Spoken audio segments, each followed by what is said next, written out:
Back to Shivaji గారి controversy ఒకసారి చూద్దాం.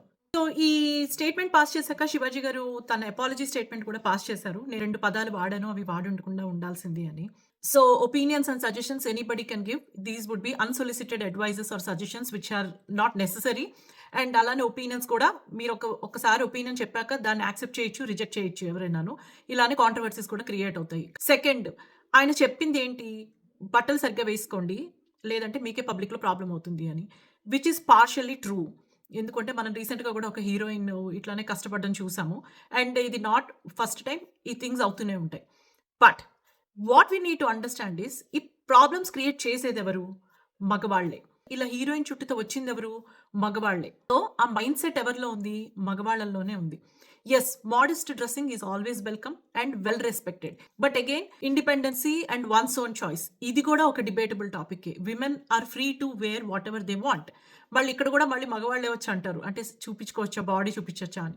So, it is a never ending infinite loop where women want to wear whatever they want. But society and men and also some section of women will reject that authority. అయితే మనం ఒక stage మీద ఉన్నప్పుడు కొన్ని పదాలు వాడకూడదు. Especially సామాన్లు అనేది. అండ్ శివాజీ గారు అపాలజైజ్ చేశారు. బట్ ఈ పదం నేను ఈ మధ్యనే వింటున్నాను. నాకు గూడా తెలీదు. వాటిని సామాన్లు అంటారు అని. All the men who use this word should understand that ఈ సామాన్లే మీ ప్రాణాలని కాపాడాయి. ఈ సామాన్లే మీ భవిష్యత్తులో మీ పిల్లల ప్రాణాలు కూడా కాపాడతాయి. సో, ఈ సామాన్లు చాలా ఇంపార్టెంట్ ఆడవాళ్ళకి. వాటిని మీరు సామాన్లు అనే బదులు అసలు వాటిలి గురించి మీరు డిస్కస్ చేయకపోవడమే బెటర్. ఆయన ఇంకొక మాట కూడా చెప్పారు. చూసినప్పుడు చాలా బాగున్నావు అనుకున్నాం. కానీ తర్వాత మేము మైండ్‌లో మేము ఇలా బూతులు తిట్టుకుంటామని. Which is true. యాక్చువల్లీ ఆయన చెప్పింది కరెక్టే. నాన్ మోడెస్ట్ డ్రెస్ వేసుకుంటే ఆడవాళ్ళని అలానే ట్రీట్ చేస్తారు. బట్ ట్రీట్ చేసేది అగైన్ మగవాళ్ళే. సో, వాళ్ళ మైండ్ సెట్ కూడా మారాలి. అలా మాట్లాడకూడదు అని వాళ్ళు కూడా గ్రహించాలి. అండ్ ఇలా మనము ఆడవాళ్ళని దూషించకూడదు అని కూడా గ్రహించాలి. ఇంకొకటి ఆలోచించాలి ఏంటంటే హీరోయిన్స్ గాని, యాంకర్స్ గాని వీళ్ళందరూ షోబిజ్ ఇండస్ట్రీలో ఉంటారు. షోబిజ్ ఇండస్ట్రీలో ఉన్న వాళ్ళకి body and appearance is very important. ఇప్పుడు ఇలా నాలాగా ఇలాంటి బట్టలేసుకెళ్తే నన్నెవరు చూడరు కదా!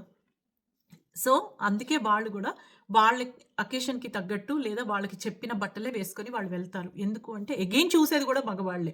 సో, ఇక్కడ ప్రాబ్లము మగవాళ్ళే, సొల్యూషను మగవాళ్ళే.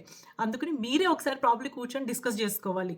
ఏంటి మనము ఏం చేద్దాము అని జెప్పి. శివాజీ గారు యాక్చువల్లీ చాలా మంచి పదాలు గూడా వాడారు.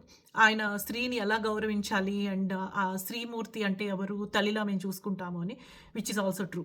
But at the same time your beautiful statement is invalidated because you yourself used two derogatory words in the same statement. So, మనం మాట్లాడేటప్పుడు కూడా ఒకసారి ఆలోచించుకోవాలి ఏం మాట్లాడుతున్నాము అని. ఈ ఇష్యూ గురించి మీరేమంటారో కామెంట్స్‌లో రాయండి. And respect goes both ways.